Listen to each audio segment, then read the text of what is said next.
Welcome, my friends, to the Sage of Quay Radio Hour, your home for free and critical thinking, and I'm your host, Mike Williams. Tonight, my very special guest is Charlie Robinson. Charlie is the author of the book, The Octopus of Global Control. His book tackles topics such as uncovering the deep state, false flag terror events, the media's role in manufacturing wars, the 9/11 deception, the fraud of central banking, our broken education system, the use of religion to shape society, and the corrupted medical industry. And so without further ado, here's a conversation with Charlie. Well, folks, we have a great show this afternoon. My guest is Charlie Robinson, and Charlie is the author of the book, The Octopus of Global Control. And Charlie's book is nonfiction, and he gets into really the nuts and bolts of the controlling apparatus. I call them the controllers. Some people might refer to them as the New World Order, the Illuminati, whatever label you want to give them. But Charlie has done a great job in breaking it down to the point where somebody who really wants to get the basics of how this works and how it's categorized and segmented and, the different factions of the control mechanism, Charlie breaks it out in his book. So what I'm going to do is I'm going to ask Charlie in a little bit here to give us a little background on his journey in life, how he got to do what he's doing today and how he got to writing the book. It's 500 pages, so there's a lot of effort, obviously, and a lot of thinking that went into the book. Charlie, before we get started, there was a quote by Chris Hedges that reminded me so much of your book. The quote goes like this: "We now live in a nation where doctors destroy health, lawyers destroy justice, universities destroy knowledge, governments destroy freedom, the press destroys information, religion destroys morals, and our banks destroy the economy." That Chris Hedges quote, I've been living with that for a number of years now. So when I started to dig into your book, I thought to myself, there you go. I have, if I ranked the number of people I interview or the number of quotes I used, Chris Hedges is at the very top. Yeah. In the book. Yeah. He is, boy. I mean, he's beyond just an author. He's a guy that lived that. He talks about that time in Sarajevo and talking about guys, how you could die going out to get a pack of cigarettes, right. I love his perspective on things. He's like, I've done enough time in jail, the protests and everything. He's been on that side. He's been in the war parts. He's been in Africa for years. He's been all over the place. And and as an Arab speaker as well, I find him to have just a little bit more, expertise or I'm not sure if that's the right word, but when he writes something, to me, it has a whole lot more power. So I quoted him. So, and that'll kind of get us into the book. Like, where did it come from? Who am I? Why did I write it? The intention of the book was to gather these quotes from all of these 500, I put 500 different people in the book, people that had a hand in or an opinion on some of the most important events in our history. It's one thing for me to have an opinion on things or to express information that I found, which I do, but I find that it helped me in the arguments or the discussions I had with people that were outside of these topics, these sort of conspiracy type topics. For them, it gave a little bit more credibility to my argument when I was able to pull in the words of somebody that they respected. And it might be, it might be George Washington or Thomas Jefferson. It might be Chris Hedges, and it might be Bob Marley. So to hear these words from other people that they recognize and say, wait a second, that guy that I really like said almost the same thing you're saying. Maybe there's a little something to it there. So that was how I brought in these different voices. And so my story, like where I got started on this whole thing, was a very simple question. I had discovered some new thing on, some new topic that had interested me, and like, oh my God, did you know this? And that one of the people in my life that's very open-minded and very accessible is my mother. She'll listen to this insanity that I'm spewing. She might not agree with all of it, but she's been around the world. She was a Pan Am stewardess back in the 60s, and when that was a huge deal, and she's been around and she understands that there's more to the world than what we see on our nightly news or read in the paper. So I explained something to her, and she said, this is really interesting. This is really cool. You've got this information. What are you going to do with it? And it was such a simple question, and I didn't have an answer. And so I thought about that for a while. Well, realize that I had to do anything with it. It never occurred to me that it was an obligation for me to do something with it. So I suppose I was writing this book in my head all along. Now, I came into the whole concept of it because of a very important book to me, Confessions of an Economic Hitman by John Perkins. I read that book in 2007, and I was just heading out of town on vacation. A buddy said, "Hey, take this book. You should read it. You'll like it." And that was it. And I read it when I was in Thailand. And it was amazing. And part of the reason, if someone hasn't read the book, he talks about his experience in the 60s and 70s working as what they called themselves economic hitman. And they would be involved in going into a country at the behest of a multinational corporation, kind of blanketed in the United States government as well. It was kind of a blur between the two. And they would talk to these countries, Ecuador and places like that, and say, you should really invest in this hydroelectric power plant. You don't have this. If you have these great rivers, if we were to build something here that would generate electricity, this electricity would kickstart you guys into the new world. You'd have, your children would be able to learn to read at night by electricity. It would be great. And they go on all the benefits, and then they show how it's going to work financially. And the government sign on for this. And then the loan is arranged by the World Bank or the IMF, and that money doesn't actually go to Ecuador. It goes to, in his case, it was a company called Maine. Now it would be Bechtel, Halliburton, one of these multinational, engineering conglomerates. And so the money goes from the World Bank to them. They build the hydroelectric power plant. Those guys that built it, get paid and make a lot of money. It never really pencils out. The country winds up in debt, not able to finance the payments that they were supposed to be making to the World Bank, and they fall in debt like a loan shark, like right. Somebody that's got gambling losses to a loan shark. And then the IMF or World Bank comes to them and says, you owe us a lot of money, but I think we can work something out without having to break your kneecaps. And that would be vote our way in a UN resolution, or go, allow us to build a military base there, or vote, or privatize your lumber industry or something like that. Something that doesn't benefit the country, but they get backed into a corner where they're forced to sort of do something like that. And I'm reading this in John Perkins' book. And at the same time, I'm living and working in Las Vegas, Nevada, and I'm selling new homes. And I'm watching this scam happen on a local level that I'm involved in. And I don't even really understand it at this point.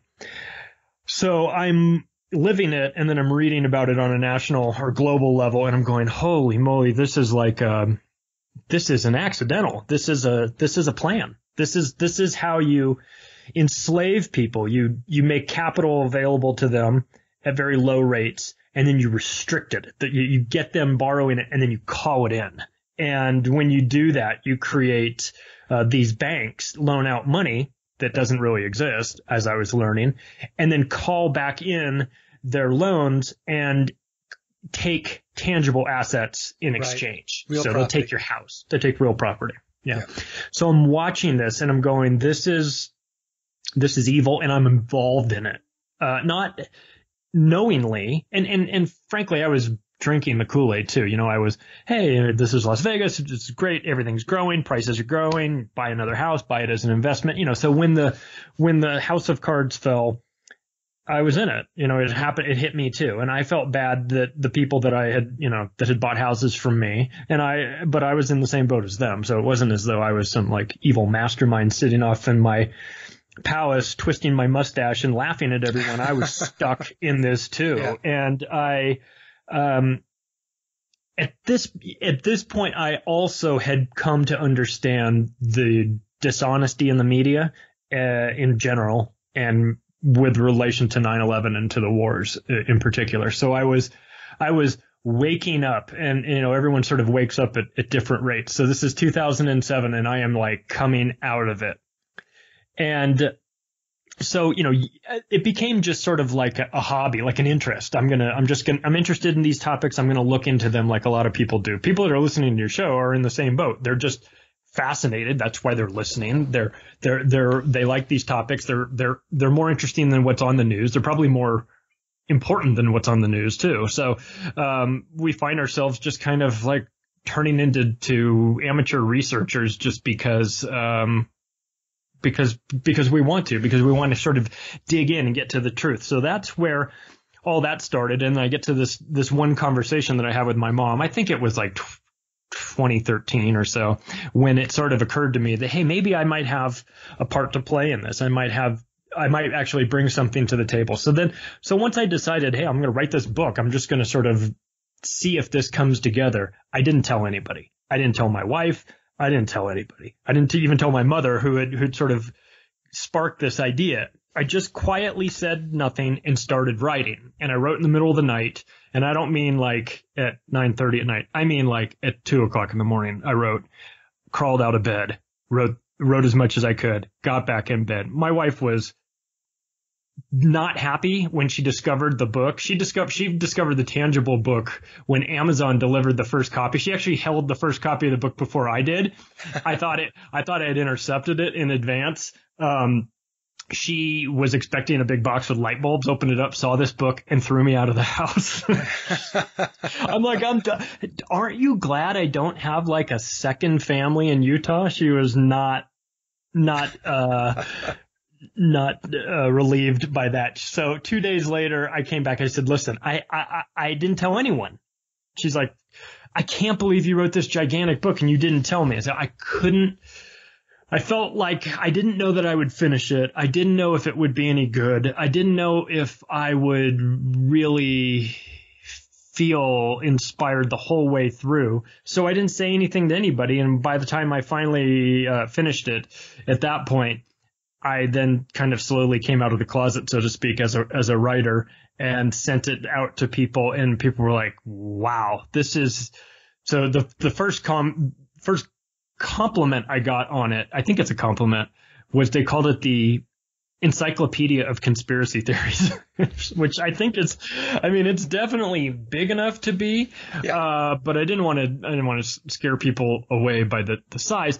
My intention was this. I think that this is something that a lot of people can probably relate to, is that I had the 9/11 conversation on a Thanksgiving dinner. I had watched the room turn against me. I had watched me go into an argument and have no backup notes, no evidence to support my claims, nothing like that. And I got, you get sort of isolated at that point. Nobody really wants to, oh, geez, we're going to have this Thanksgiving dinner next year, but like, can we make him not talk about this stuff? So, or don't invite him. Don't invite him. Exactly. Even better. So my feeling was that, okay, I'm not alone. For sure, I'm not alone. There's other people. And maybe somebody has like reached the level where their friends are no longer, or friends or family are no longer listening to them. I thought, this would be the book that someone could just order and have it sent to their friend and say, and let me be the bad guy. And someone could flip through it and go, something would catch their eye, because there's 50 different topics in there. And so my feeling is that for me, watching Tower 7, Building 7 fall was like a no-brainer, obvious wake-up call. But to someone else, it might be something different. If you're if you're in a different generation than me, the Gulf of Tonkin incident might be the thing that wakes you up, because you realize that your brother died in Vietnam. Right. And you go, well, wait a second. This whole Gulf of Tonkin thing was fake. Well, not only was it not fake, it never actually happened. Like, wait a second, so if that's the one thing that sort of wakes you up, great. I don't know what it will be for everyone. So there's so many topics in there that my feeling was, if someone could get a hold of it and find one of those things, it's how it happened to all of us. You find one thing that makes sense, that stands out as being unusual, and you go, well, wait a second, this doesn't make sense. You dig in, you realize that what you've been told is a lie. Then the next logical question is, if this is a lie, what else is a lie? And so for me, it was like, let's just let somebody find that one thing first and then let them go from there. And so that was a long answer to how the book started. No, it's a great answer. And I have a couple of questions for you with regard to your wife. Now, was she upset because that you didn't tell her you were writing the book, or was she upset because you wrote a book about the topic that you wrote about? Both, actually. Both, okay. She is, with all of the topics that I cover in there, I don't expect everybody to be in agreement with me on all of them. It's not required. It's not expected. It's okay. And with regard to my wife, I don't need her to agree with everything I think or say either. There was one aspect though that I thought was important for us to be on the same page about. And luckily we are, and that's the vaccine issue. Okay. I can let her, I can understand her desire to continue blissfully ignorant about some of the things that have happened in the history of our country and in our world. But that one vaccine related area was one that it was really important to me. And luckily she was already on board with that in advance. So there was no debate or anything like that was needed. And yeah, I think she was sort of upset that I was writing this book, but I think that, because to her, it was one of these things like, could the time be better served doing something else? Well, maybe, but I felt hard to explain. I felt compelled. I felt an obligation. I felt like if I have the ability to do this and I don't do this, then maybe it would be a disservice to somebody else. Like to me, I'm looking at John Perkins' book and I'm saying he probably wrote that just to sort of make amends with himself, not knowing that the impact it would have on everybody else. And I'm not trying to say that this book is the next Confessions of an Economic Hitman, but my feeling was that, hey, his book impacted me and had a big role in me, in sort of waking me up to this. And, I felt a duty to sort of pass that on in book form, and hopefully it will have an impact on some people. How people say, oh, if I can just wake up one person, if I can just change one person's mind, or if I can just save one I certainly hope I save more than one person or wake more than one person up with this book. But the sort of the third angle to it all was that I brought something to the table that I think is missing in obvious and for good reason from the books in these conspiracy, these sort of dark topics, is humor. And the reason why it's missing is because a lot of times it's inappropriate to be laughing about these things. But right.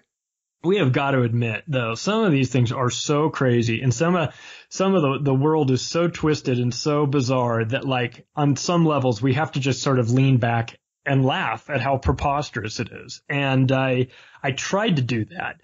And one of the ways I tried to do it was by not just bringing my own warped and demented sense of humor to it, but also by bringing in the voices of Bill Hicks and George Carlin and these people, and Joe Rogan, these people that see the world a little differently. And how funny is it that George Carlin is looked at now, when he's, for his bits 20 years ago, as being like a historian.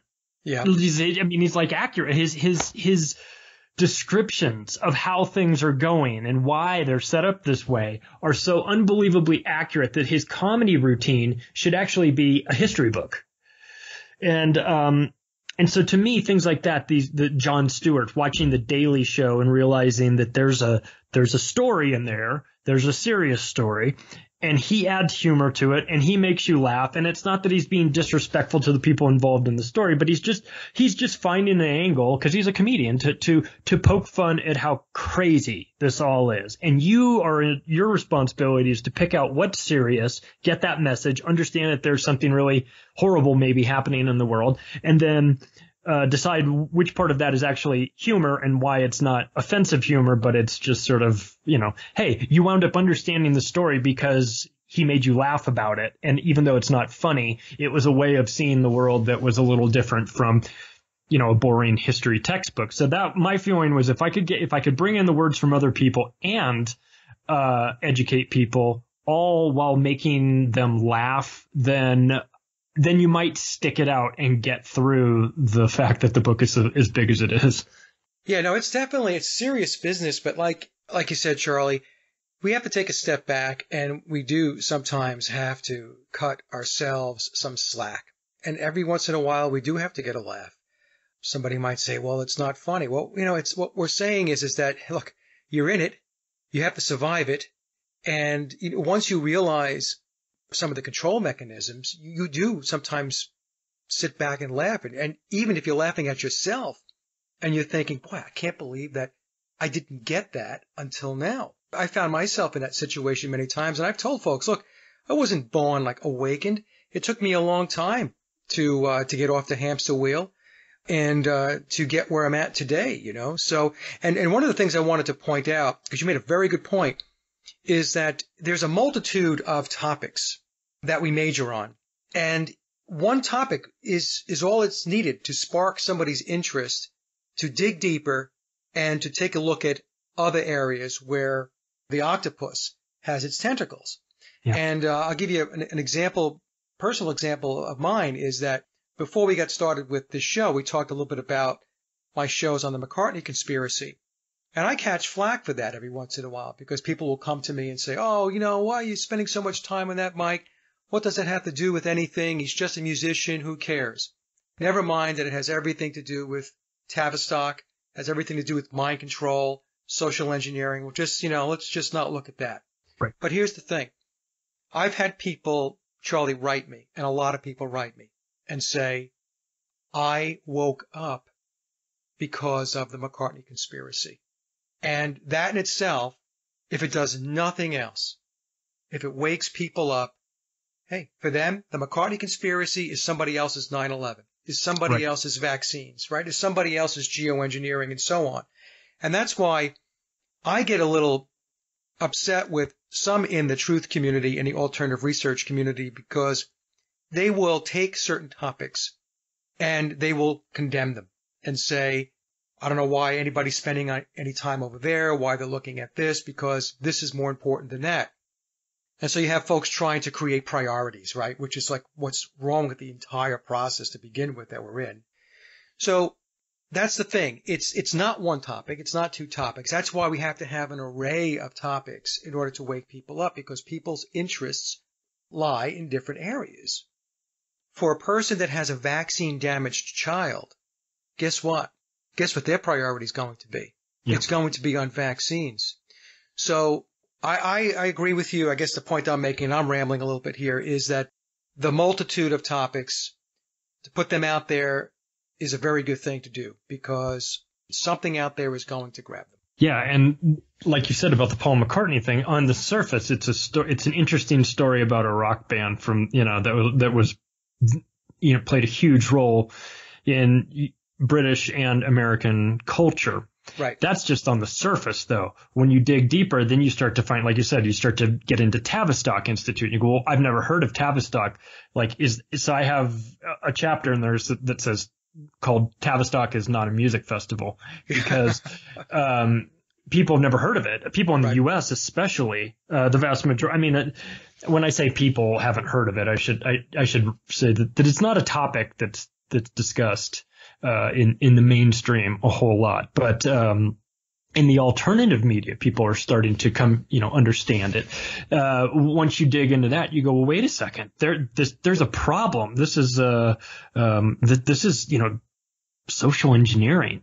When they say, well, social engineering, you know, when you say it like that, it sounds so bad. Yeah, it sounds bad because it's one institute trying to tell the rest of the world how to think and using the media to do that.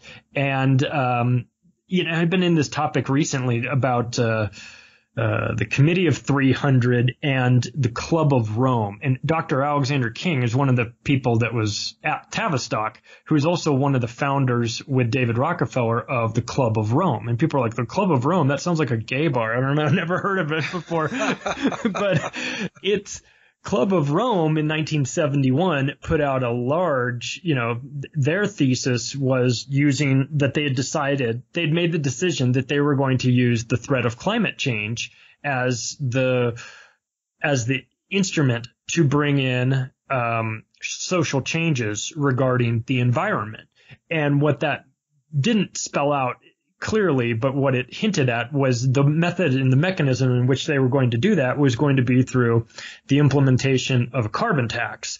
And it sounds like, hey, well, you know, we'll just tax those bad countries that are polluting the world, and that's fair, right? That'll be a punitive tax, and we'll use that money to clean up that money is not going to clean up anything. That money is going in their pockets, the people that are running this show. So, you know, so you might get involved in this and say, Paul McCartney, that's an interesting topic. And then from there, that leads you to Tavistock. And then from Tavistock, that leads you to the Club of Rome. And then the Club of Rome leads you to the concept of climate change, which it started off as, global warming. And then when the numbers didn't work, then they said, we'll make it climate change because that's true Orwellian doublespeak. We'll just use a word that is climate change. If we say that, then we're covered whether it goes up or goes down, So here you go being a Beatles fan. And next thing you know, you're talking to your grandma about global warming, and that's kind of where it leads. And when people say that you go down the rabbit hole,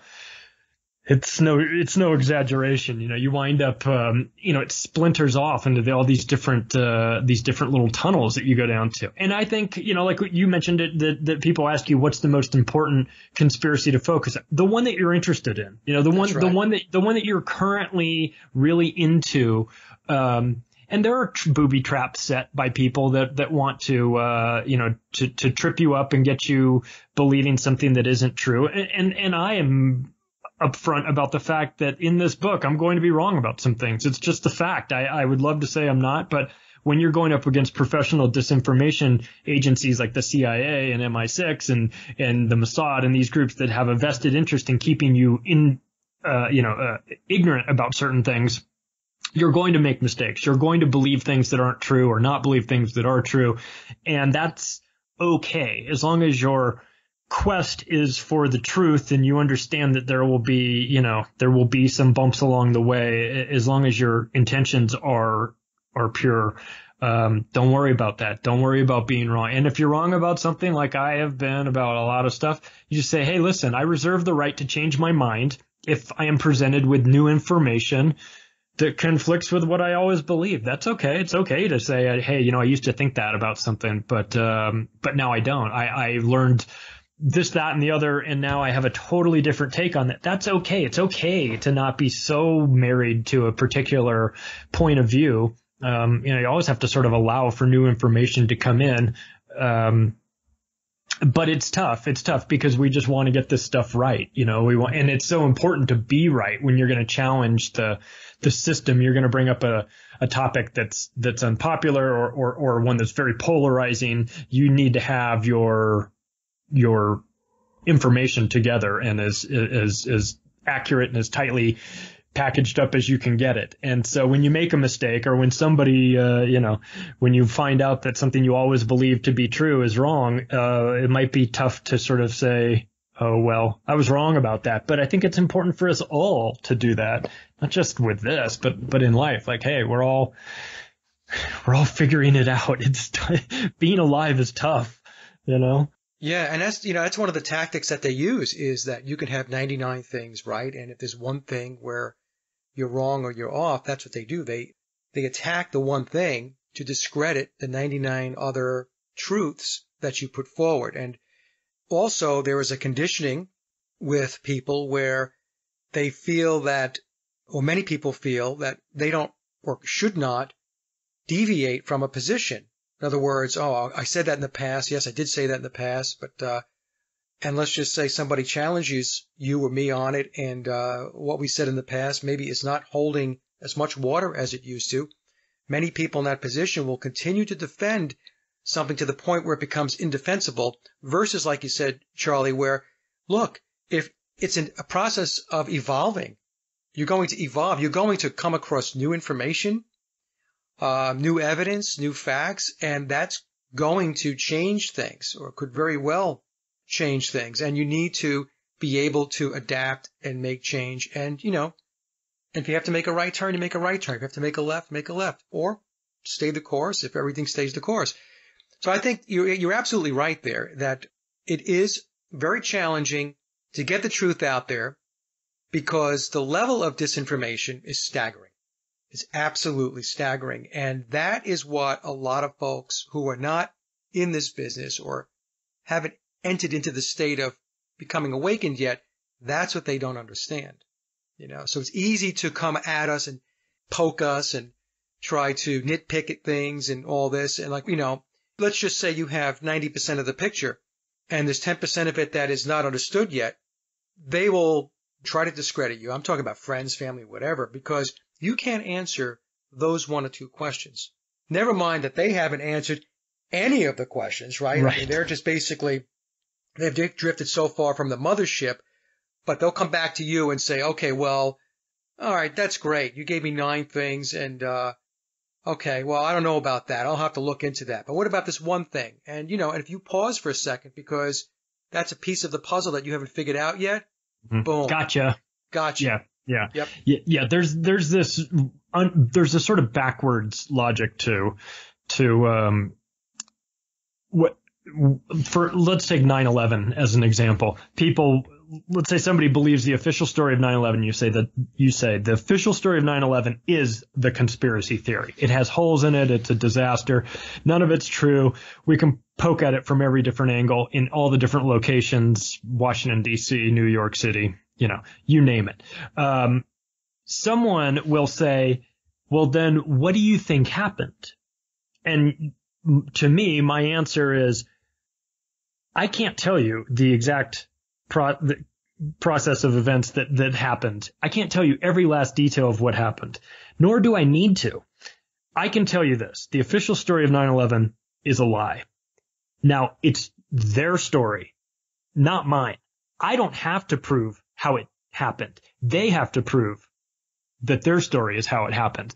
And it didn't, and they can't, because it's an indefensible position, because the story's been discredited. The official story of 9/11 does not work. So when people try to flip that burden of proof onto us, I'm quick to say it's not my job to prove how it happened. It's your it's your job. If you're going to be the mainstream media, it's your job to prove that an airplane hit the Pentagon. It's your job to prove that there were bodies in Shanksville. We got coroners that are showing up saying, I stopped being a coroner after 1 minute because there were no bodies. You have people, Jamie McIntyre from CNN at the scene of the Pentagon saying, I don't know what to tell you, but there's no airplane here. Right. So all these people are, and then of course, 3 frames of a film, Mohammed Atta's passport lands at the feet. CNN went on air a couple days after 9/11 and said, a hijacker's passport was found a couple blocks away from the Trade Center, if you can believe that. No, we can't believe that. Right, I can't believe that. Nor should I have to believe that. Like, this guy couldn't even believe the words were coming out of his mouth because he edited it with, if you can believe that. No, not even, you can't even believe that. You're expecting me to believe it, and I'm a conspiracy theorist because I want proof for that? I mean, give me a break. So this burden of proof that has been put on, well, if you don't think the official story is correct, then you prove how it happened then. Like, no. Don't fall into that trap, because you don't have. Now, was it directed energy? Was it nanothermite? Was it a suitcase nuke? And I don't know. I'll tell you one thing that didn't happen was that Building 7 didn't come down because of office fires at free fall speed, and I'm not a structural engineer, and I don't need to be, because Richard Gage and his team of 2,200 structural engineers have all come out and said it's a mathematical impossibility that the building came down that way. So, not to mention, you can just look at it with your eyes. And so when you start to see these things piling up, and then someone tells you that the only way they're going to believe the official story, that your version of 9/11, that there is some conspiracy involved, is if you prove to them exactly in detail how it happened. Don't even engage them in that, because that's nonsense. It's not your responsibility to do that. It's theirs. It's their story. Let them prove it. Yeah, and people who are asking those questions, they're not critically thinking, right? So think about that. I mean, they are just buying the official story, hook, line, and sinker, not questioning anything. Building 7 sure looks like a controlled demolition to me. I've seen plenty of those. I think that's what it was. And then they want to say, well, like you said, well, it was office fires. And then people want to tell you, they want to come to you and say, well, you need to prove to me it was a controlled demolition and it wasn't an office fire. Right. And my response is, why don't we put on our thinking cap a little bit, okay? When's the last time an office fire took down a 47-story building? Right. I mean, it's ridiculous. It's ridiculous at face value, right? And they had the guys coming out saying they're going to pull it. Right. But nobody wants to talk about that either, or when we do talk about it, they make an excuse as to what that really meant. It didn't really mean pull the building. It meant pull something else. I don't know. It gets to be ridiculous after a while, Charlie, is what I'm saying. Yeah, and I look at how astronomers determine when they find a new star. They don't find the star necessarily. They look for what they're doing is they're looking in the general location and they're finding the effects it has on other things. So they're looking for other things to happen nearby in order for them to prove that there's a star here. So I'm looking at the reaction or the unnatural reaction from the people close to the event. And I'm saying, okay, fine. Let's just start looking at the reactions of people that were really close to this and see if their reaction doesn't give away the fact that there's something unusual here. We've got Donald Rumsfeld out in the lawn of the Pentagon. You've got Dick Cheney that is incommunicado for 30 minutes while he gives these orders. You have Boy George sitting in front of a classroom doing nothing. You're reciting My Pet Goat. Yes, looking like with Ari Fleischer holding up or Andy Card in the back holding up a sign that says don't say anything. You've got the BBC reporting Building 7 coming down half an hour before it comes down. You have Larry Silverstein magically not being at work. You have Paul Bremer not being at work, but being at the NBC studios. You have the Bush family meeting with the bin Ladens in Washington that day.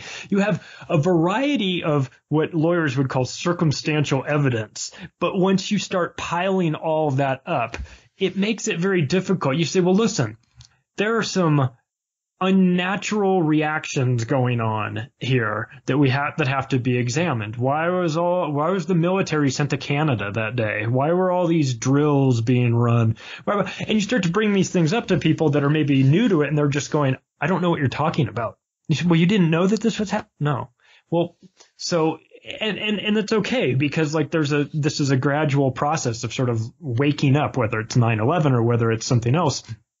It's incremental. You sort of build on what you learn. And so I don't say this as somebody that had it all figured out on day one, because I didn't. It took a while. It took other people to kind of chip away at my beliefs on this. And then for me to finally come to the understanding that, okay, listen, what I believe or what I've been told was a lie. That's not a good thing. But let's see if I can right that by trying to figure out what really happened. And some people don't feel that obligation, and I guess that's fine. But to me, I always did. I felt this obligation to like, well, if 9/11 was a one-time event that started and ended there, that would be enough of a reason to get involved and figure it out. But the fact that it was the domino that set off Afghanistan and then Iraq and then, and all these different, and the Patriot Act and Department of Homeland Security and TSA and all this nonsense, all these things that were a result of this, you trace it back to this one important event.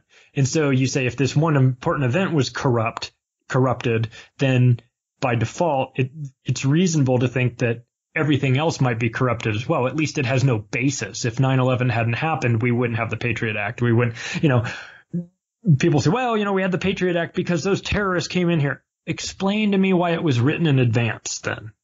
I mean, so there's aspects of these stories that don't add up. Well, they had the PNAC document. Right. Yeah. They called for the new Pearl Harbor. I think once people, I think one of the more important speeches that we ever saw was that Richard Clark interview was it Richard Clark? Wesley Clark. Right, I said Richard. I meant Wesley Clark. But Wesley Clark explaining, how he went upstairs and got the paper saying that we were going to go into 7 countries in 5 years. Now that was staggering at the time. But even more so now when you look back and you realize that half that list is, half the countries on that list have been crossed off already. And so right. This is what's happening. Every now and then we get a glimpse of the plan. We get an understanding of this new world order, or whatever you want to call it, City of London, deep state. There's hybrids of it, and there's people that are in some of these groups and in others as well. And so the terminology is less important. Is more just the understanding that when George H.W. Bush is standing up there giving these speeches on 9/11, 1991, by the way. I know you're into the numerology. The fact that it was 10 years to the day earlier, he's standing up saying, we see before us, a chance for a new world order. And you go, well, these people and they're, you new world order kooks. listen, these guys are saying it. We should pay attention. When David Rockefeller thanks the media in 1991 for their discretion over 30 years with Bilderberg, that they would never be able to put in place the one world government without the discretion of the media, maybe we should listen to him. When he writes in his autobiography that he's been accused of being an internationalist, and that if those are the charges, that he stands guilty, he stands proud, and he admits that. So when David Rockefeller writes that in his autobiography, he's not getting misquoted. He's not Charles Barkley. He's telling you the plan. And so when people roll their eyes and go, "You guys in your new world order," this is real. This is a real thing. There are real people involved. It is extremely important, and these people are unbelievably dangerous.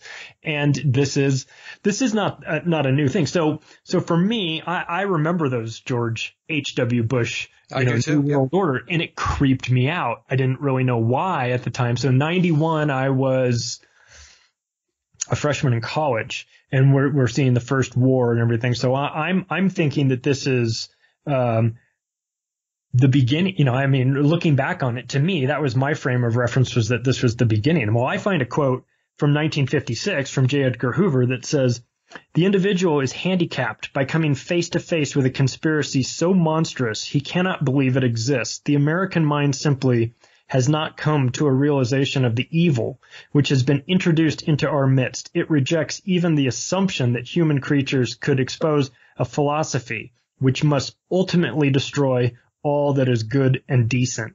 So you've got the head of the FBI, the cross-dressing maniac who is extorting and blackmailing people like crazy, coming out and saying that he's looking at something that is terrifying. And then you have maybe the worst person in the world, Dr. Henry Kissinger, saying the New World Order cannot happen without U.S. participation, and we're the single most significant component. Yes, there will be a New World Order, and it will force the United States to change its perceptions.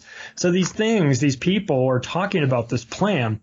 And just because it's not on the nightly news, and just because it's not, in 40-point font across your newspaper, doesn't mean it's not really happening. It gets buried and it gets hidden and it gets confused and misquoted, but they're out there telling you about this plan, and it's been put in place a long time ago. And for others to sort of try to paint you with the crazy brush when they've done no research on their own is the height of ignorance, in my opinion.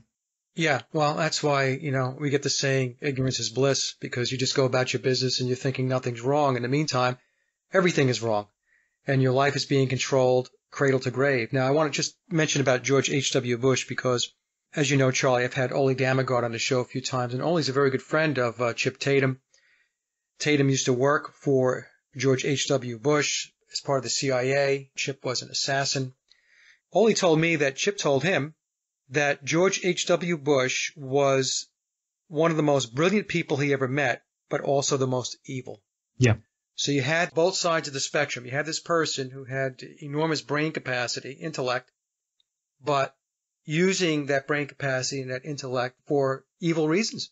Yeah, I jokingly mention in the book, and let me emphasize jokingly, that if there was a room with Stalin, Hitler, and George H.W. Bush, a gun, and 2 bullets, it would be reasonable to shoot George twice just to make sure. I find him to be a reprehensible human being. And I also find that I remember when he was the wimp, I don't have to eat my broccoli, don't like my broccoli, I'm going to, and I think he liked that. That was all theater. Because it was cover for him to be the psychopath that he truly is. There are numerous stories. I like Ole's work a great deal. And Chip Tatum is a fascinating look into, a world that we know exists. And we had heard for years about that, about those hit teams. And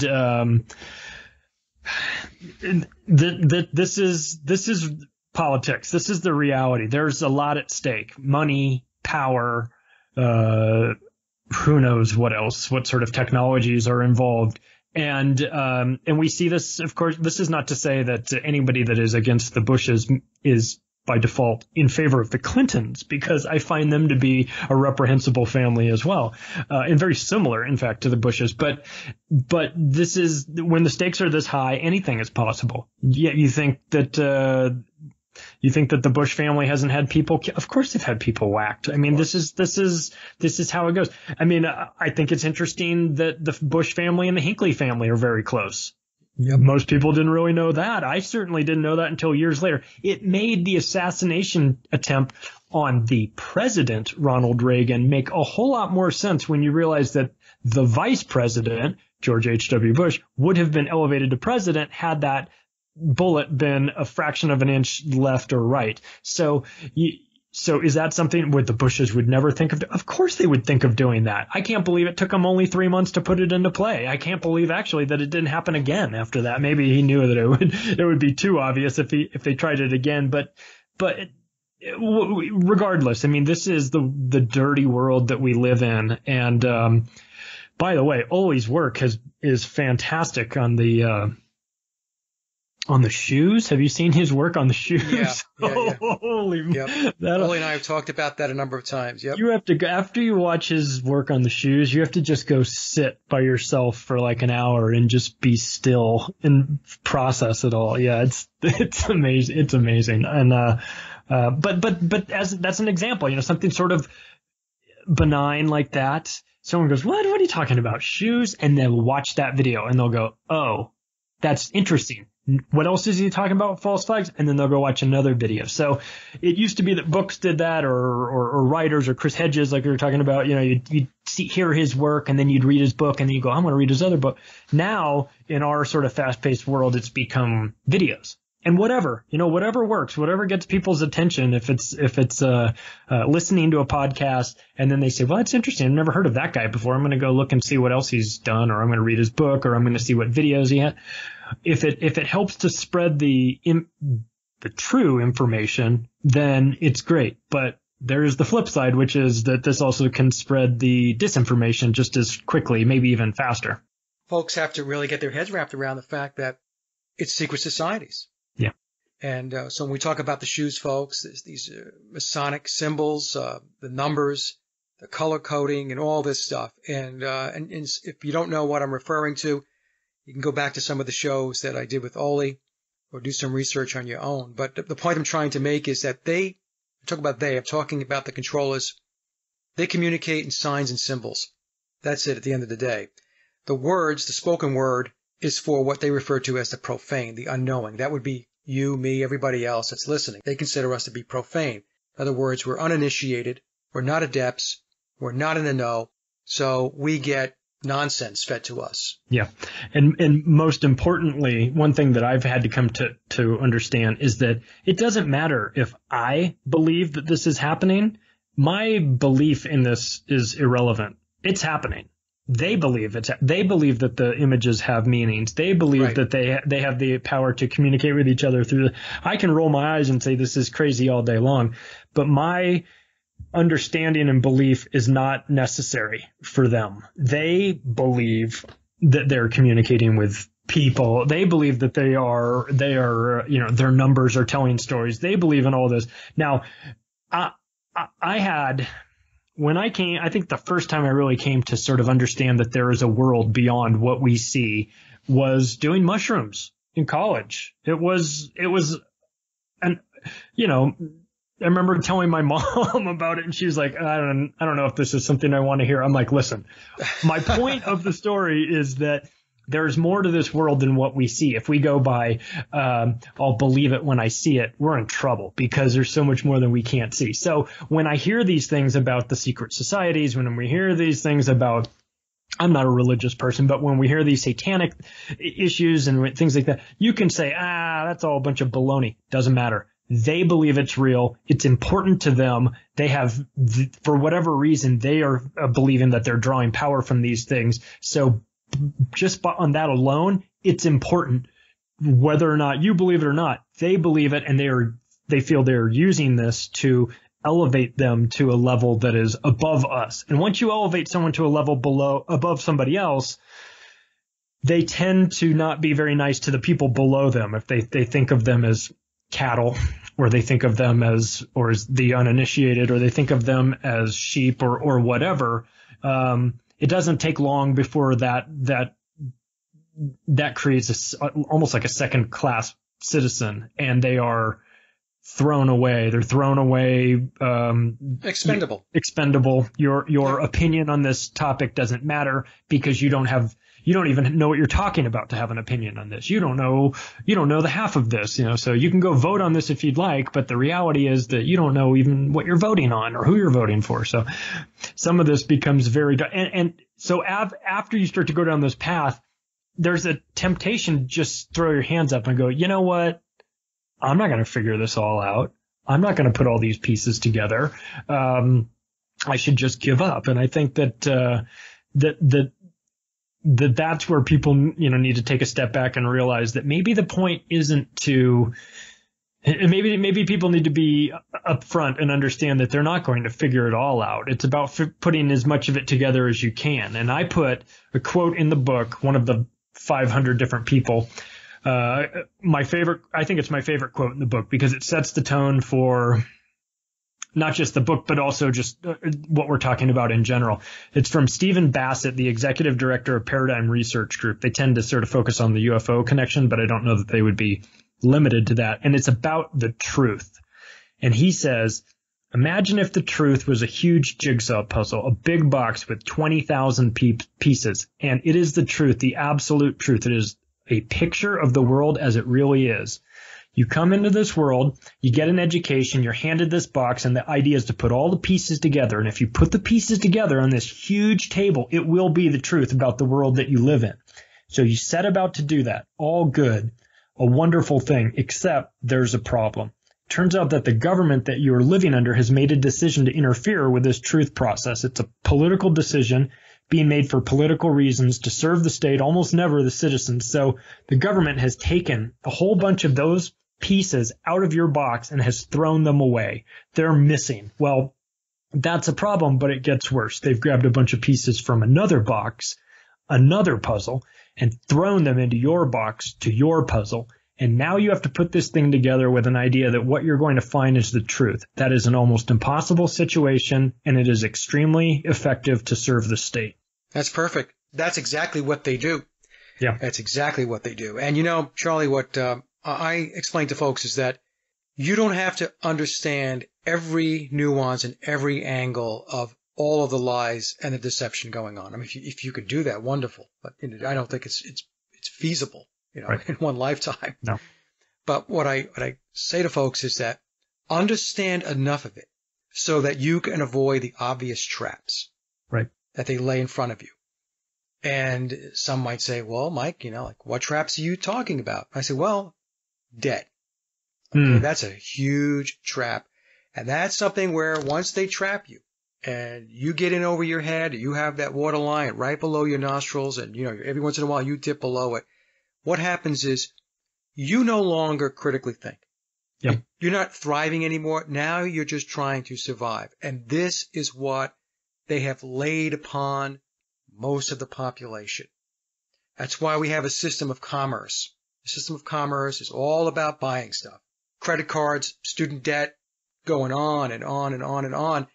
And this is something that I've had conversations with my daughter. My daughter's grown now, but ever since she was young enough to understand as a teenager, I said to her, stay away from debt. Stay away, stay away, stay away. Because, she would go through high school as an example, and, some of these parents were giving their kids credit cards. It's crazy.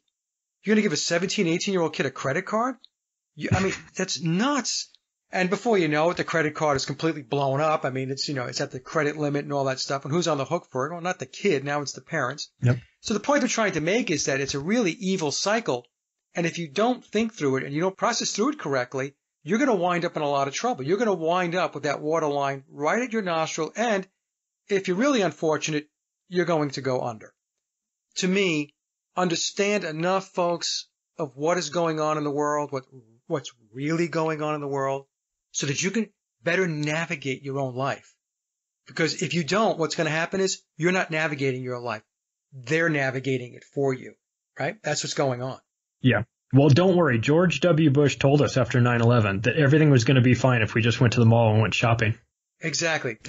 Yeah. The 8 tentacles of control that I outline are scientific, spiritual, media, physical, covert, governmental, military, and financial. And I think most people assume that the military control is the most dangerous, but I would argue that the financial control and that the banks are the most dangerous aspect of the whole control mechanism, because you don't think of them as being dangerous. They are, though. It is the debt, the concept of debt, the idea of debt as being like the same as quicksand is very comparable, because the more you struggle, the deeper you get in there. And once you take that first gulp, when you become underwater, it's over for you. You know, you have to understand that the banks are not on your side. They're your freshman year, when you get to college, there will be, little tents or tables set up, offer credit card. Hey, here's a credit card application. Here's a credit card app. That's right. Why do you think they're in such a huge hurry to give you money? Because they know that they'll get it back plus a whole lot more. And it also starts this cycle. Student loan debt, where going and educating yourself is a great concept. The idea of the student loan debt being protected, where you can't clear it through a bankruptcy, obviously shows that the people behind the student loan industry went to Congress, bought themselves some congressmen, or bought some pictures of congressmen with goats, and got themselves some legislation that made it impossible for people to wipe out that student loan debt. Well, not that bankruptcy is the answer, but I mean, this is a game that corporations play all the time. They use bankruptcy to wipe out debt all the time. So I don't have any sort of moral hang up about going and finding some loophole to wipe out the debt. But like the idea, the concept that you dig yourself a huge hole to pay for your education, so that the minute you get out of school, the clock starts ticking 6 months later on this debt, sets you up to take a job that you probably don't want, because you have to pay that debt. So it becomes an enslavement mechanism that is extremely effective, because it's there. You feel it in your gut. When you have a credit card payment, or when you have any bill that's due, and you don't have the money to pay it. Oh, it's a horrible, awful feeling that it physically manifests itself in your chest. And it is, it's exploitive, Charlie. Yes. It exploits the innate sense of responsibility that people have. Yeah. That's what it does, right? And the thing is, they're not being responsible by doing what they're doing. They have an agenda. Right. Oh, yeah. And that's what they do. They always go after the sense of responsibility, the compassion, or the empathy that humans have, and they play it. They play it like a fiddle. Yeah. Yeah. And we if you're a decent human being, you say, hey, listen, I spent this money, I owe it. I need to make it right and everything. That's, I'm not saying that's a bad thing to do. I mean, it's a good thing to understand, to be responsible for what you owe. But we also need to realize the mechanism of the central banking in general is an apparatus that was set up in secret by deception. It had been banished from this country on several different occasions, and it is the tool that is used to enslave humanity. And if you want to get an idea of who doesn't have a central bank, which countries don't have central banks anymore, all you have to do is turn on your news and see who is being demonized at the current moment, and that'll give you a good idea. North Korea, Cuba, and Iran. So who do we have to go to war with? We just have to go to war with Iran, right? Well, there's a variety of reasons for that, but one of them is that they're not partaking in the central banking apparatus. And same with North Korea. We got to bomb them. We got to get in there and why? Whoa, what's the rush? North Korea hasn't done anything to us. I'm not sitting home at night worrying about North Korea. Well, this is because the banking industry needs the final pieces to the puzzle put in place so that they can lock it down. And believe me, they will lock it down. That is the plan, and that will happen. And I think it's happened on some level. So we see it on more at a personal level when we look at things like credit card debt, student loan debt, and those things. But understand that just if you blow that up to a macro level, the whole world has been enslaved with debt that has been created out of thin air by bankers that are running this world. You talked about wanting to, people ask, where are all these conspiracies? Where do I start?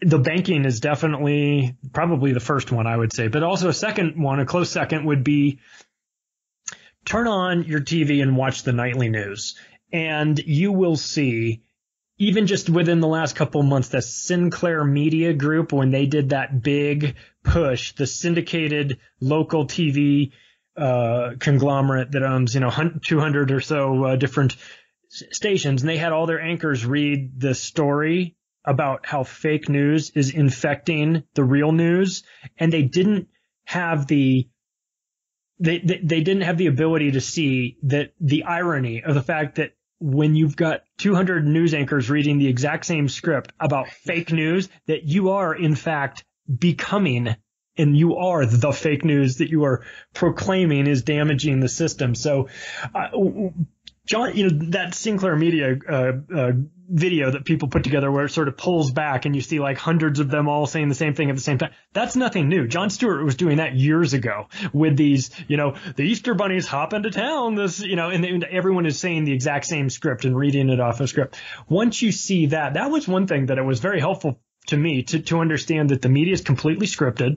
The nightly news that you watch, the way they have come to pick these particular events is not accidental.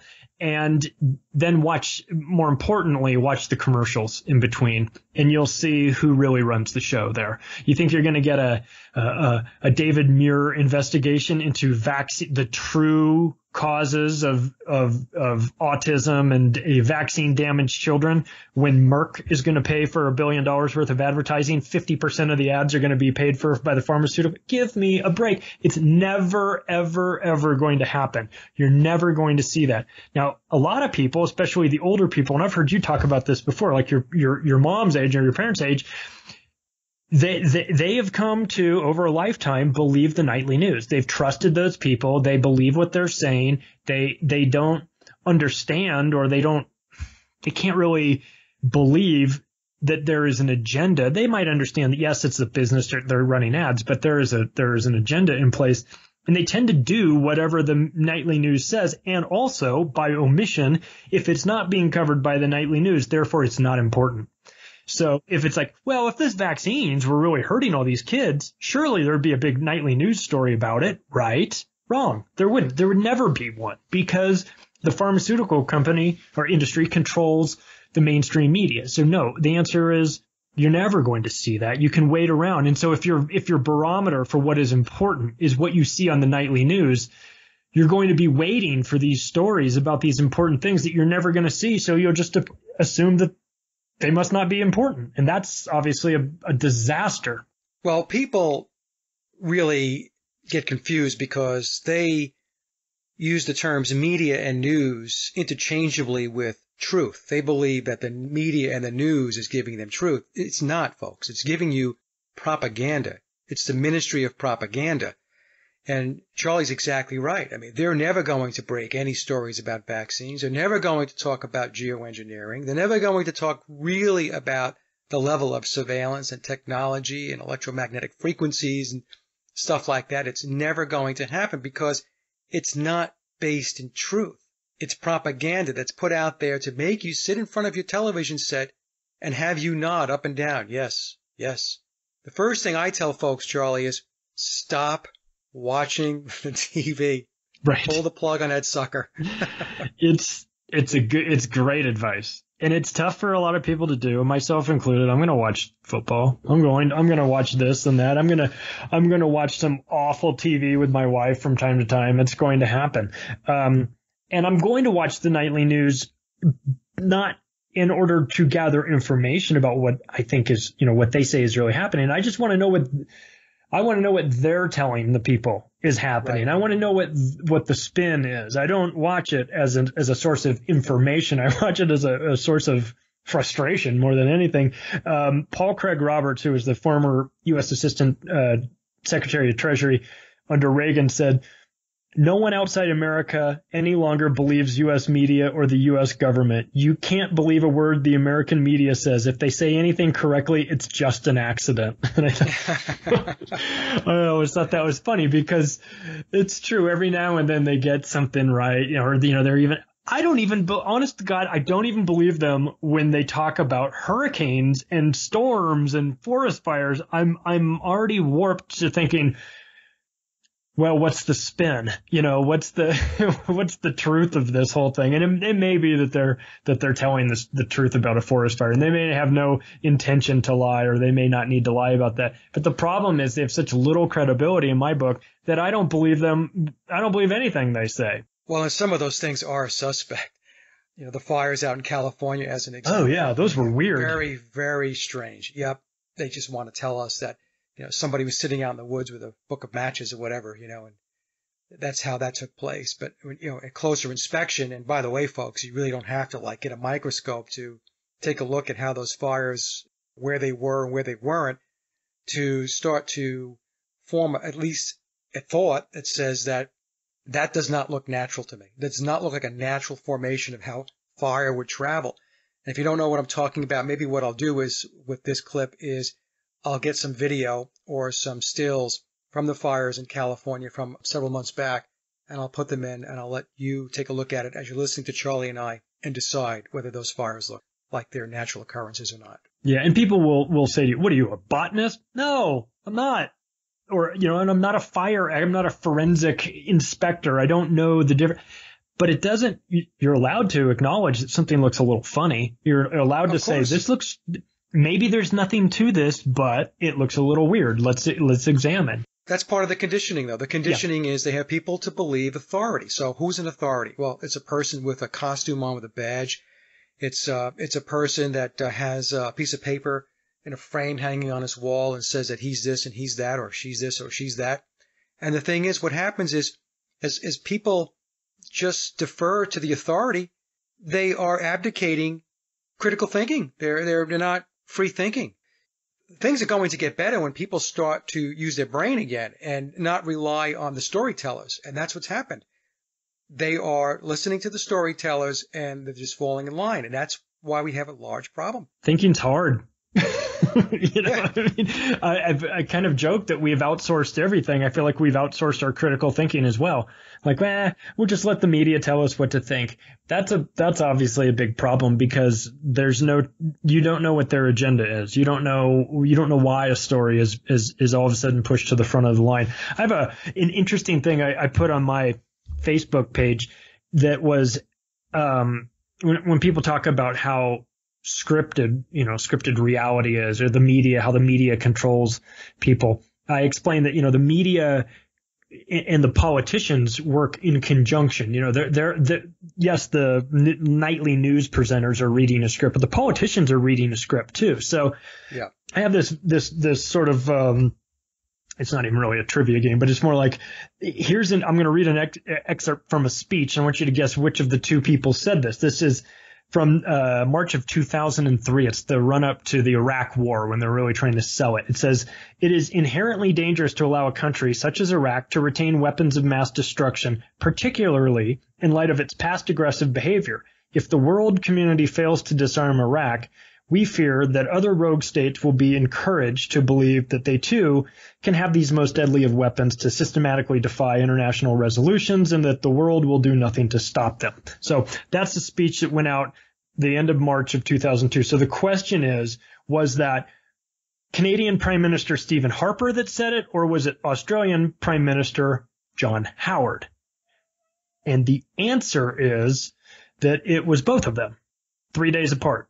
They read the exact same speech, word for word. So you can find the video on my Facebook page that runs them, both speeches, at the same time with video, split screen, so that you can see that they're both saying the same thing. So you're watching this, you're getting all mad at your politicians. You realize they're reading off a script. This is coming from someone above them. So if you think Tom Brokaw was reading a script, understand that George Bush and Barack Obama were reading scripts as well. I mean, this is how it goes. This is sort of so once you see things like that, you're like, ooh, wow. Well, hang on a second. You know, it makes you sort of question everything that you've been watching. Was that a script? Were they, was that Bush with a bullhorn up on the, on the rubble pile in 9/11? Was he doing that off the top of his head, or were they practicing that in the helicopter for 4 hours before they landed to make sure he gets it just right? So a lot of this reality is scripted. It's scripted reality. It's like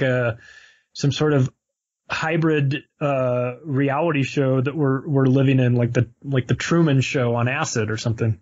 It is. It's all scripted, and as I've mentioned to Oli, and I did a show with Crow 777. Yep. Everything that's worth knowing is a lie, and a lot of people have a hard time with that. But Charlie, you have done enormous amounts of research. I've done a lot of research. Anybody who's gone in and done any level of research starts to understand that it's all controlled. It's all scripted. All your presidents, your prime ministers, these people are owned. Yeah. Period.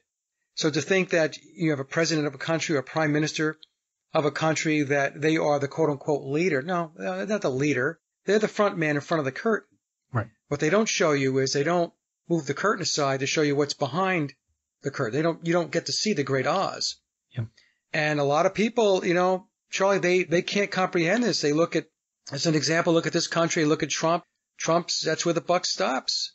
You go out to the UK. What's her name there? Theresa May. Theresa May. Trudeau in Canada. I mean, it's ridiculous. It's absolutely ridiculous. I tell folks, and I put this on my Facebook page a lot, we live in a comic book. It's the cartoon world. Yeah. Oh, yeah. That's where we resided. And, every once in a while I will watch regular TV too, the same reasons that you do. And it's amazing. Once you wake up to this stuff, you really do get a chuckle. We were talking about sometimes you laugh. Oh, yeah. Because you know exactly where they're going. You know exactly what the script, what it's saying, what comes next. And then after they're done talking to you, what's going to happen tomorrow. Mm-hmm. That's the thing. Once you wake up to this is really not that complicated at the end of the day. It's really not. No. And I had, I remember sitting, I was at home when the San Bernardino event happened. And yeah. I said, once again, I don't know why my mom had come over and she was sitting there and I turned it on. We were watching at the same time. She's a good lady. She is a great lady. And I said to her, so I turned on the TV. I hadn't heard anything about it. Neither had she. It was just happening. Turn it on. And then immediately I just hit mute and I turned to her and I say, I'm going to tell you 4 or 5 things that are going to happen in the next 48 hours. I'm going to tell you right now, this moment. If I can tell you these specific things that are going to happen, will you believe me that these are scripted events? And she's like, what do you got for me? And I said, okay, there will be a manifesto left by these shooters. There will be a demonization of Islam. They'll let the media totally infringe on these people's rights. And I didn't know that they would actually let them into the apartment. But I said there will be some sort of thing where like the media will discover a manifesto or something. You let them run wild into the crime scene. Into the crime scene that they described as a veritable bomb-making factory. So I'm like, well, then they clearly wanted to try and blow up the media, which wouldn't be the first time the police have considered doing that. If it was such a bomb-making factory, why'd you allow the media? I mean, in a preposterous way, like no crime scene tape, just 30 of them crammed in the kitchen going, hey, look, I found a notepad that said, I'm going to do this for Allah. I mean, it was so ridiculous. And then I even said, watch, and there'll be early reports will be of white men in military fatigues actually doing the shooting. And I said, and then in the end that the suspects will both be dead. Not a stretch on any of these. Some of these are pretty specific. All of them happened. And I said to my, a couple out, 2-3 days later, I said, does this make me psychic? Or maybe I just have an understanding of what the script is? And, you mentioned Crow 777 and I liked his stuff. I liked the lunar wave work that he did was, mind blowing. I just sort of, you look at that. once you have the understanding that just about anything is possible, and that perhaps everything that we know about reality is either a lie or heavily slanted.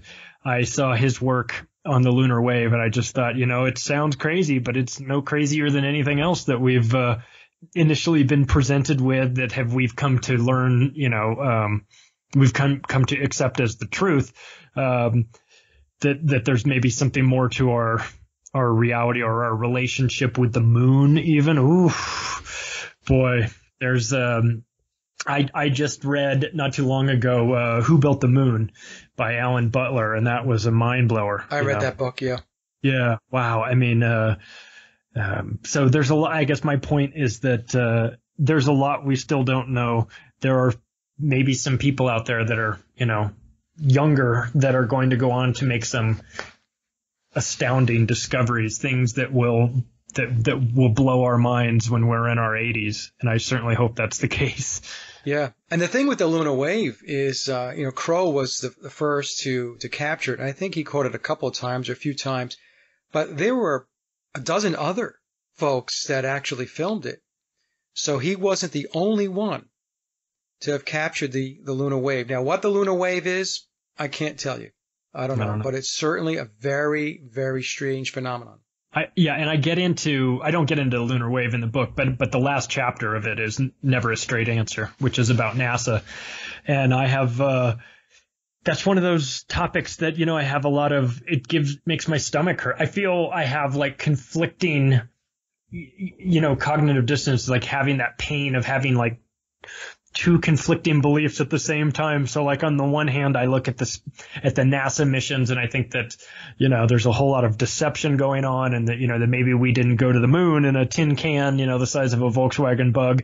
And then the flip side is that at the same time, I also believe there's a secret space program. So it's like, I understand that I'm like hypocritical, or I have conflicting beliefs, because I'm still trying to sort out what is the truth. I don't by any, in any way have it all figured out, but I'm excited to sort of dig into that. And when I saw Crow's work, I thought, well, there's one more, layer, maybe literally a layer, that is, obfuscating the truth. And, that of course makes me want to look into it even more. So I have across my office from me, I have a signed picture on the moon from Charlie Duke, and I was named after him, and it says, may your life be as adventurous as mine. And I look at that with like a mix of inspiration and potential rage. I'm looking at it going, did this guy write this?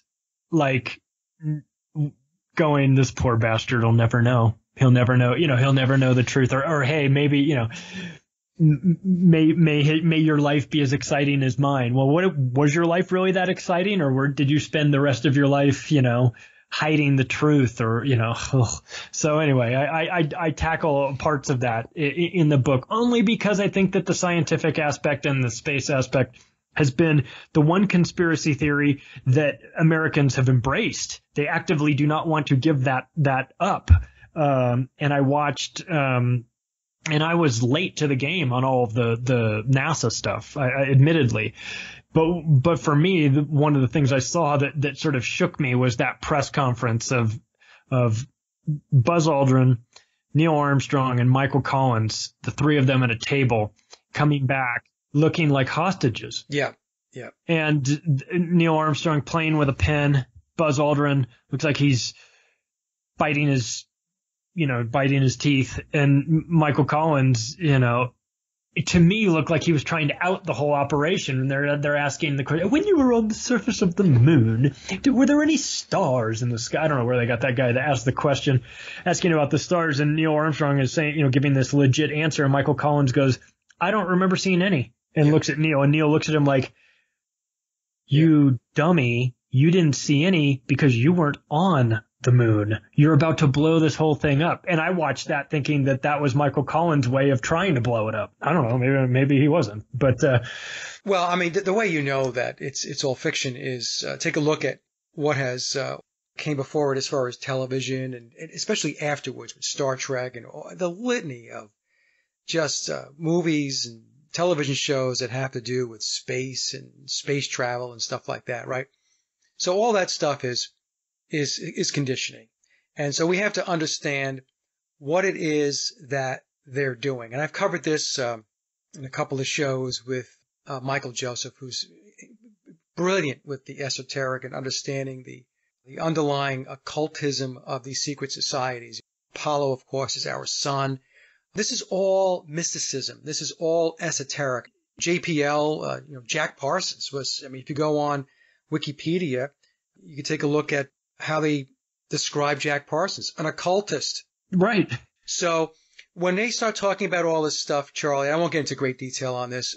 This has a lot to do, if not all to do, with their way of, it's signs and symbols again, signs and symbols. Yeah. There's a religious belief that's underneath all of this. That religious belief goes back to the ancient mystery religions. So what they're doing is they're playing out this whole thing, the space program, in a profane way for the masses, right? So the masses are taking it in, they're getting enamored with space travel and all this stuff, and probes going out to Pluto and taking pictures of Saturn's rings and all that stuff. But what they're really telling you is a different story. And that story has to do with understanding the messages and the symbols of their esoteric teachings. And once you know more about that, then you start to really understand what it is that they're trying to tell you. So what happens is, and Michael Joseph and I have talked about this, they're not really lying to us. I've also did shows with Martin Kenny on this. What they're doing is they're using allegories, if you will, to explain where they're going or where they would like to take humanity as far as next steps. So they explain it in a profane way so that the masses buy into it. But when you peel the onion back and you dig in, it's all based upon ancient mystery religion, mysticism, and the esoteric, the occult. That's what it's all based upon. I love that stuff. And that's a topic that the esoteric aspects of it is a topic that I need far more education on. I do know when people sort of joking, say that NASA's not to be trusted, like they were founded by Nazis. Yeah. And by occultists. Right. This was, I grew up in Southern California and used to, I'm familiar with Pasadena very well. I know JPL is there, Jet Propulsion Laboratory, Jack Parsons. Right. This Aleister Crowley, these connections to them these are, people, that's a topic where people might roll their eyes and go, give me a break. Hey, listen, it's important because this is an organization that has siphoned trillions of dollars. And what are they doing with it?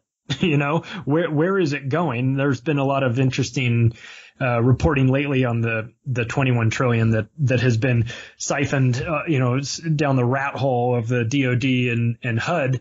Where is that money going? Is that really going towards the secret space program? Is it literally going underground? So things like that are fascinating, and they're all, as we pull back and look at maybe the bigger picture, we see that on some level, they're all connected to one another. They all have an importance. There is, so when we get back to that question that we started with, which was when people ask you, what's the most important topic? On some level, there's a connection between all of them. If you dig deep enough, whether it's the players that are interconnected, whether it's the fact that it's financed through, money created out of thin air or whether it's just the fact that there's a web of lies that are acting as the glue that connects all these pieces together. They are attached to each other in some way, some more obvious than others, and some a little bit more hidden. And sometimes it's that esoteric aspect of it that connects people. And that's where I think a lot of people sort of get lost in the woo woo, because it's hard to understand and it's hard to accept. But people will blindly and gratefully get up on Sundays and go to church and do that whole routine. Is it so hard to believe that there are other people that have a different routine, that requires them to do or say things to other spiritual beings that they have an allegiance to? It's feasible. It's reasonable to think. And that is, in fact, a lot of what happens, especially in Washington, when you dig into all these people that they have these secret societies. Newt Gingrich came right out and said it when he was talking about Trump. He says, well, he's going to have problems because he's not one of them. He's not a part of the secret societies. And I went, ding, ding, ding, ding. That's like I don't never thought I would say we should all be listening to Newt Gingrich, but in that particular instance, I was like, listen to Newt Gingrich. He knows what he's talking about because maybe he's involved in these secret societies. Newt's dropped the bomb a couple of times. I remember going back a few years ago, there was the presidential debates, and was it Herman McCain? I think that was one of the other candidates, and Newt was up there, and he had said he had deferred a question to his brother, Herman, right? Well, brother is from the Brotherhood, the Masons, the secret societies, So, oops. Yeah, but the thing is, most people, 99.99% of the population, it goes right over their heads.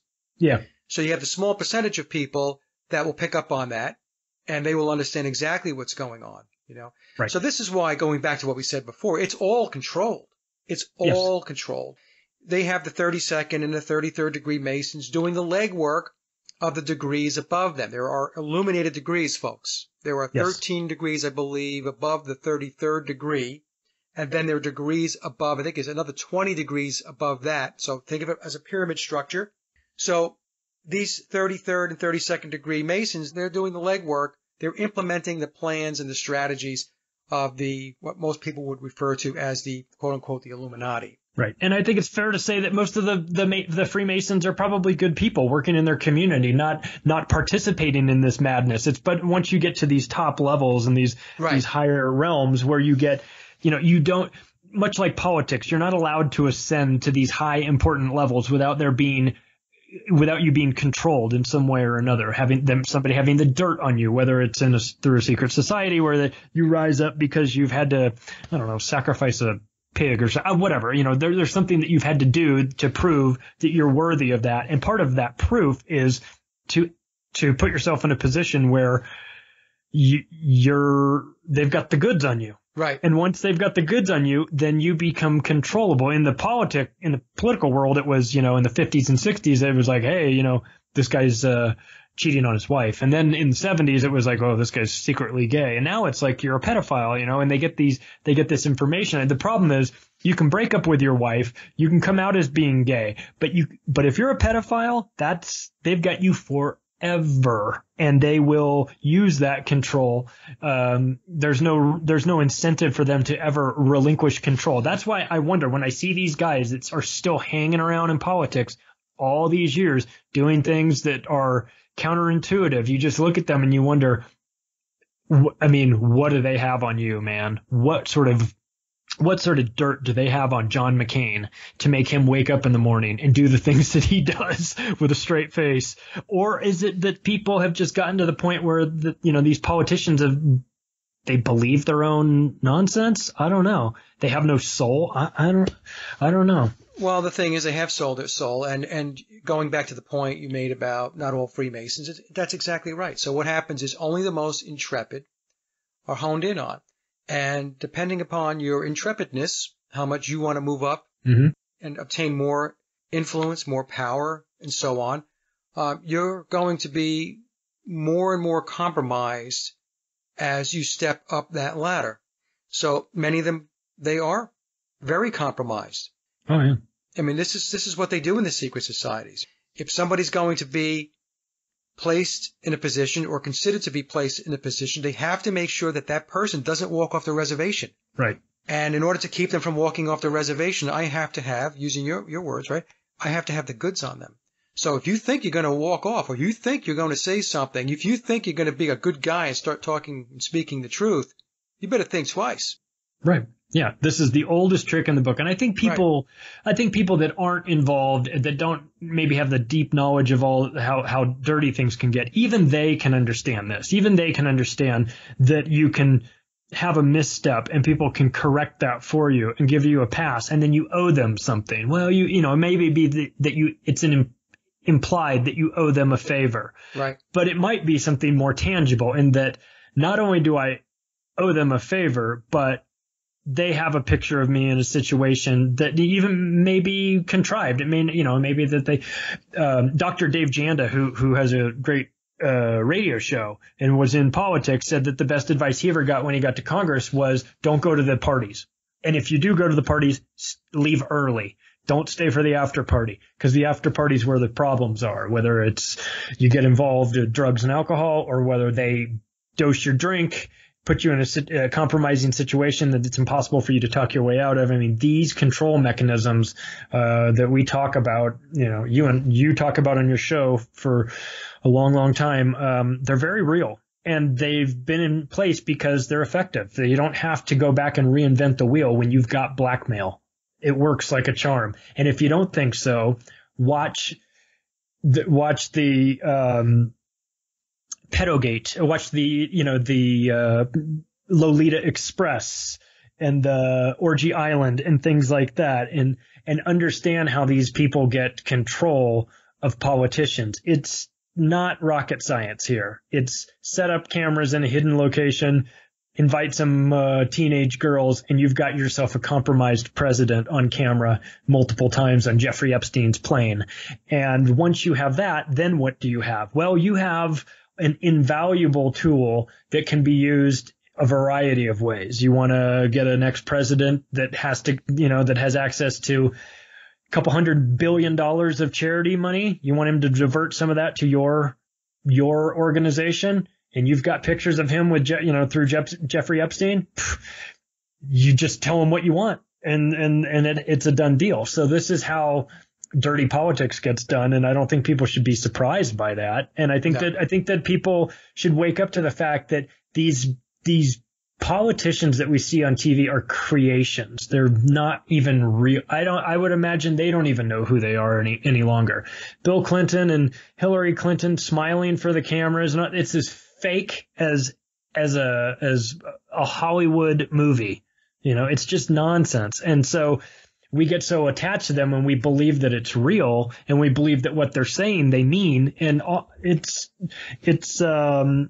it becomes tough to wake up from that. But for those of us that have come to wake up from it, I think one thing I could leave you with is that I have felt this. I'm sure you have too. It's almost like an obligation to wake other people up. It's that Plato's allegory of the cave. You get out of the cave, you see what's really going on. You go back to the people that are stuck in the cave, and you want to tell them, hey, there's a whole world out here that what we have been believing is not the truth. And it's so different out here. And, don't expect there to not be pushback. Right. And I just want to mention two things. We're talking about being compromised and blackmailed. I had Anthony Hilder on the show going back about 4 years ago. And, Anthony was involved in Hollywood, and he's an activist, and he's been around a long time. He knows a lot of people. And he told me that Larry Flynt from Hustler magazine used to have these parties. And he used to invite all of the politicians, and congressmen, senators. Reagan was there. There's a story that Anthony was telling me. And they used to have these sex parties. Right. And Larry was filming them, hidden cameras, right. Was filming them. Folks, this is how it works. So I know a lot of people love Ronald Reagan, but what Anthony told me, that Larry Flynt has a sex tape of Ronald Reagan. Okay. And in going back to, I guess it was I think it was the late 70s or the mid 70s, around that time frame. And another thing I wanted to talk about was there's also a video. It's a clip from 60 Minutes where Ed Bradley was interviewing Bob Dylan. I've seen it. And the question it's a great clip. I mean, it just basically Dylan, in his very deadpan way of speaking, spills the beans. Ed Bradley asks Dylan, so Bob, why do you keep doing what you're doing? You've been doing it for a long time. And he says, well, I have to fulfill my end of the contract. To the chief. The chief commander, he called him. The chief commander. And he goes, well, the chief commander, who's that? I mean, is he from this world? Dylan says, well, this world and the unseen, other worlds. And, maybe what I'll do is at the end of this show, I'll attach that clip to the very end, Charlie, so people can listen to that. I mean, that's a very important discussion. Hairs on the back of your neck standing up type of interview. And you talk about this stuff, and folks, you need to watch it and listen. What do you think Bob Dylan is telling us? And if you're a politician and you went to a party at Larry Flint's house, who owns Hustler, and you're surprised that you got caught on videotape with girls, you're a moron. You deserve everything that you get. I mean, part of the responsibility on falling into these traps has to be laid on the people to say, I'm just going to go where the traps aren't. You know, some of this is kind of, if your intention is to not fall into the traps. I think a lot of people get into politics and they're damaged and they're seeking praise and they're seeking all sorts of external things, and they're getting into politics so that they can get invited to the Larry Flint parties. You know, so to ask them to stay out of the traps might be. Well, they never think it's going to happen to them. They never think, think that, this is not going to happen to me. Look at Dennis Hastert, who was the former Speaker of the House, right? He's the Speaker of the House. And all of a sudden, like a few years ago, hey, guess what? He's a pedophile. What a surprise. What a surprise that the third most powerful person in Washington was being extorted for millions of dollars because he had raped wrestling students when he was a wrestling coach. Right. What a shock. In Washington, you've got pedophile. I mean, it's not that being a Boy Scout troop leader makes you a pedophile. It's that being a pedophile, you go where the hunting is good. So you go and become a Boy Scout troop leader. If you're a pedophile, you're going to go and seek positions of power over other people. And so you wind up in a study just came out a couple days ago talking about the areas that have the most psychopaths. What a surprise. Washington, D.C. and New York City are at the top of the list. I mean, shock. Yeah, I think that was a Corbett report. Was it? I think James Corbett did a little blurb on that. James Corbett reported on it, but it was a report from someone else, but he did James Corbett's the best. He has the ability to take a very difficult topic and boil it down in like 5 minutes to a point that the average person can understand. I quoted his entire 9/11 5 minutes on 9/11 it was great in the book, because the whole thing from start to finish was a masterpiece, but it still doesn't do it justice in my book, because you can't hear the pretentious British trumpets that play at the beginning of the clip. So I encourage everyone to watch that. So James, if you're watching this, we love you, man. We definitely love you. All right, Charlie, we're about to the point here where we're reaching the end of the runway. So where can folks buy your book, and then get into where people can catch up with you as far as websites, Facebook, and stuff like that? Yeah, the book's available as a Kindle and as a paperback on Amazon, and I just put it on as a ebook on Barnes & Noble as well. And as far as finding out about me, I'm on Facebook at facebook.com/Octopus of Global Control. And I'm also on Twitter as well. You can find me there. I don't do as much on Twitter, but I'm starting to get into it. But I encourage people, if there's somebody in your life that is, maybe on the fence about some of these difficult topics, or you've done everything that you feel like you can do to wake them up, a friend, a family member, God, just send them the book. Let me be the bad guy. I don't mind. Well, it's a great book, and Charlie, thanks. I want to thank you so much for coming on the show, and you're welcome back anytime. I appreciate it, and I love the show. These are my people. I enjoy these topics. These what most people would consider to be crazy topics, but they're fascinating to me. You do a really great job of getting a variety of people on. So it's my great honor to be part of this group.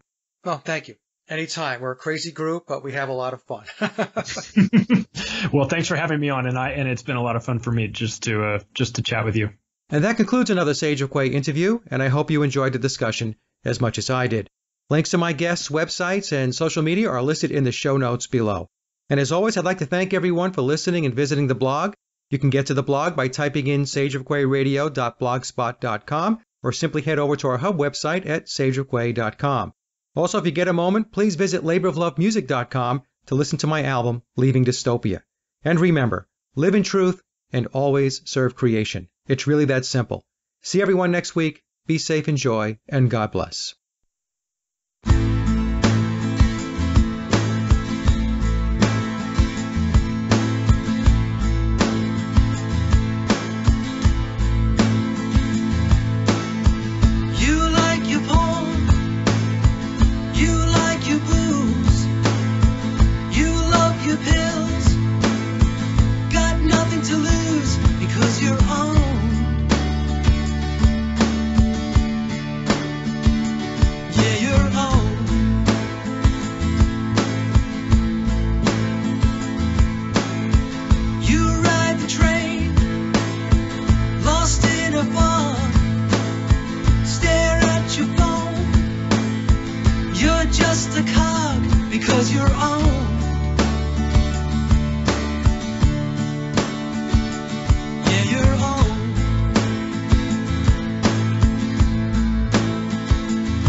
You have a pulse, but you're not alive because you're on. Yeah, you're on.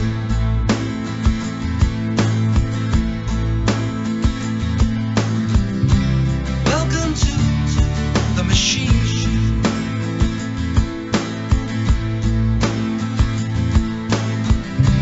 Welcome to the machine.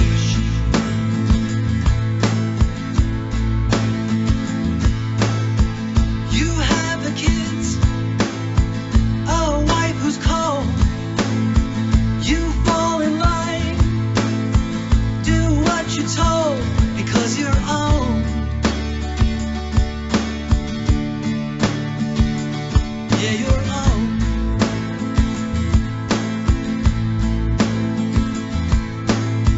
You watch your TV, turn off your mind. Your eyes are open, but still so blind because you're on. Yeah, you're on.